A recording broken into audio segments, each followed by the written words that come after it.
All right, here's the chapter on interventions, the chapter I couldn't get to in the lecture. So we just kind of finished on talking about, okay, the role of social media. And I think there's, for these kind of correlational studies, they're trying to figure out, okay, how much does it impact social media polarization? There's a mixed bag, and it seems it really depends on the country you're engaging with. It seems also a little bit on the characteristics of the people who engage with that. So there isn't really something where you can see, oh, in this country, in every country, for every person, social media has A or B type of effect. So this is really important to kind of keep in mind. But now when we're for the interventions, right, we want to kind of look into the causes we just outlined in the chapter beforehand for effective polarization or for political polarization, and see how interventions can impact them. So I think one thing is kind of really important to step back and think about what should be the goal of an intervention. I started this lecture by saying, hey, what we do not want, we don't want communism, right? We don't want like a one party or fascism where you have one party and they dictate everything. You don't want to reduce political participation. You don't want to reduce the interest people have with politics, right? What you want to reduce is this kind of just basically two things. You want to have like these strong effective reactions just because somebody has or is a member of a opposing party, and B, this kind of, and this is something that we haven't really talked about as one of the consequences, but it seems like that more and more political polarization also goes in hand with kind of anti-democratic attitudes. So here it becomes more important that your party wins and less important by which means. So people endorse more this idea of like, oh, no matter how we can basically achieve this victory, whether it's by cheating or not cheating, it's fine as long as my party wins, because our cause is so important, which kind of reminds you back on this idea of the religion, right? Where it's like, it's more important here that your cause wins, and it's less important how. But there is, and this is the picture here in the middle, it's supposed to symbolize that there's also a lot of dissatisfaction about political polarization within the society. So it seems like people are kind of willing, they would like to change that. They probably often think like the other side should change, but there's a lot of dissatisfaction with effective polarization within our society. So there's also a real chance to kind of reduce that. People are unhappy about it. So there is a mandate to do something about this. Here's like a super famous study. A lot of people cite this study to kind of show like bursting the bubble doesn't work. So there's this idea basically because of the algorithms, because of what we just talked about in the previous section, people basically live in these echo chambers, they live in these bubbles, and the result of that is that so the result of that is that they basically get polarized because they're never exposed to any other opinions than their own or their own party. So this is what they did in this study, is basically they kind of classified people as Republicans or Democrats on Twitter, and then they randomized them into treatments. They said, here, I give you, I think it was like here it says $11 to follow a Twitter account of the opposing party. So here they were basically incentivized to burst their bubble. So what happens if I follow another person who is a Democratic or Republican a Twitter follower, and I kind of look at how does that affect my own attitude towards my party, right? And the idea was here basically behind it is like, if I burst the bubble, then you should become less polarized. But what they find in the study is actually the opposite. So what they find is basically that Republicans, I'm just wondering if everything is recorded, what they find is that those who basically fully comply to this, so they followed them, but they also could recall what the other person was tweeting, those people became more conservative, not less. So this was an effect that it was particularly among Republicans. So here, but all these, like just following another Twitter account of a Democrat, made people more conservative.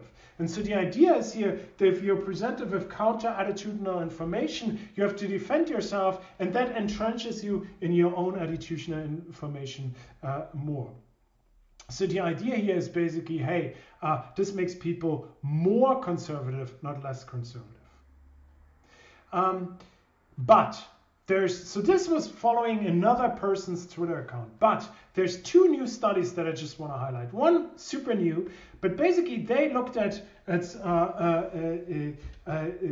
when they incentivized people similarly to follow news outlets, traditional news outlets of the opposing party. And here what they find is like, if I incentivize you to follow not another person tweeting, oh, look, another dumb thing X did, but if I say like, oh, here's a news story, for instance, if I'm in the US, it would be CNN or Fox News, an opposing party kind of news outlet, then people became less polarized. So traditional media actually had much bigger impact on reducing polarization than it had social media. So here it showed us that, okay, you can burst a bubble, you just have to do it the right way. There's also another study where they kind of look at, they basically paid people to quit their Facebook account for a month. So they said, I give you money to quit your Facebook account, or they just gave you money. And what they find is that this reduced the knowledge people have about the political realm, but it also reduced their polarization. So I think there's a really strong argument to be made that certain media outlet types, especially Facebook, who seems to be thriving on polarization, if you kind of incentivize people to quit that or to engage in a different way that is not aligned with the algorithm, that this decreases polarization. So here it becomes almost like it's not, and what seems to drive this is not so much the social media interaction itself, but linking to a diverse, or like linking to traditional media outlets. You can also see if you quit Facebook for a month, you talk more to your family and you feel better. So I think it's a really good thing to do, to once in a while just go on a diet and see maybe Facebook is not for you, and the effects it has are much better, or it has much better effects if you kind of stop following it. So we had like social media, and we kind of put this out. So bursting the bubble done right might actually help people to kind of become less polarized. Here's a really interesting research by Greg Mayo and others. So what they are kind of looking, remember that we said that people often overestimate the differences between parties. This is kind of summarized under this idea of exposing false polarization. Craig Mayo often says like, okay, one of the biggest problems is how we even in research, how we kind of, in our figures, depict these differences. And you can see here on the left, right? You can see here basically on the left that there's like, it looks like there's this massive difference, right?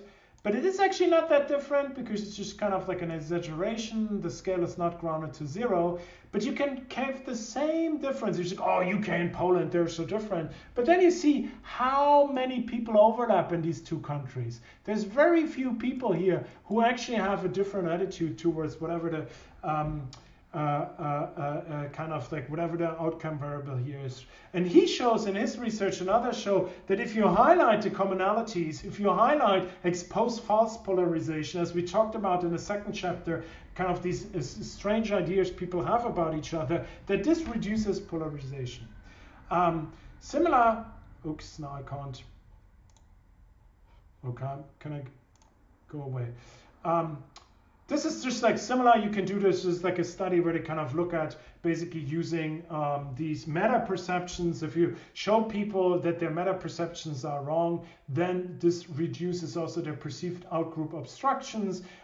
This only works here for the blue ones, those who actually have misperceptions. So it is actually about reducing misperception. And for those who don't have misperceptions, the red group, it doesn't really reduce it. So here it was basically kind of like a truth intervention where they showed them what the real perceptions are of the outgroup, and you can see that this reduced their let me just kind of activate this pen this time. So here in this like the truth intervention, you can see this reduced the willingness to obstruct the outgroup quite significantly just by showing them one piece of information. Okay. So using and debunking misperception and false polarization is another way to kind of reduce polarization. A third one is what's often called intellectual humility. Here people show like, okay, maybe if you can kind of think about your claims a little bit more, then you might kind of understand them better. And what you can basically, in this research, what they do is they ask them about certain policies. So in this paper, it was about cap and trade, a complex system to reduce CO2 output. And then they said like some people were really opposed to that, and some people, or like they had really extreme positions. But now if I ask people to explain why, they would say like, oh, it's bad for our economy. And they would say, can you explain me the mechanisms by which this would harm our economy? Then they struggle with doing that. And now what you can see here basically is kind of like if you ask them the mechanisms, they're much, much less likely to donate to kind of like causes that support their policy. They feel like, they feel less extreme about it, okay? If you ask them for reasons, they're really aligned with them. You can see like the dotted line here, right? They're really aligned with their like they want to get their policy through and they want to donate to their money. But if you kind of induce a little intellectual humility, if you say like, well, what is the exact mechanism? Can you outline this? Why is this actually so bad for society, for economy, etc.? Then people become much more humble about their own opinions and much more moderate. So inducing an intellectual humility is a good way to do it. There's another one, which I think I want to end on, is using multitudes. You and I, we're not just like one person, right? We have different identities. And often our political identities are kind of very salient. They're salient on Twitter, they're salient on Facebook, they're salient in social interactions. But we are not just one person, we are multitudes. And often it is good to kind of try to activate a multitude to get people to talk about, like think about themselves and others kind of in what they have in common. Here we are all Americans, and not what sets them apart. You're a Republican, I'm a Democrat, right? And so there's like in almost 20 years ago, there was like done this fantastic study where they basically look at this within the UK and the Liverpool Manchester United football rivalry. And what they kind of do here is they style their experiment after the classic Samaritan experiment done by Watson, which we talked about last year in social psychology. But what participants basically had to do is they had to walk from one experimental room to another experimental room on the other side of the campus. And while they would walk over there, they would encounter either a person wearing a Manchester United shirt, which was in-group manipulation, a person in need. I think they were injured, they were laying on a floor, in need, that had a Liverpool shirt on or nothing. And so if you had a Man United shirt on and you were in Manchester on the floor injured, you had a much higher percentage of being helped than if you were a Liverpool fan. They were the least helped, but also if you had nothing on, they were also less likely to be helped. There was not this kind of group bonding.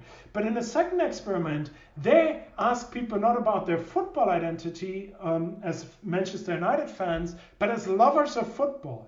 So this unites United fans and Liverpool fans, right? So here what they did is they basically highlighted it. And now what happens is that, okay, these are not massive numbers, right? But what you can see that the Manchester United, the in-group was helped significantly and the out-group was helped significantly more than the people who had nothing on. They were helped not a lot, just 2 people, okay? Because here they're basically now part of the in-group. We all love football and football fans support each other. And that is a way to kind of use different aspects of your identity to connect with others, right? To not just say like, oh, you're a football fan, you're Liverpool, I'm Man United, I hate you. But you say like, hey, we both love football. Isn't it fun to chat about football? And indeed it is.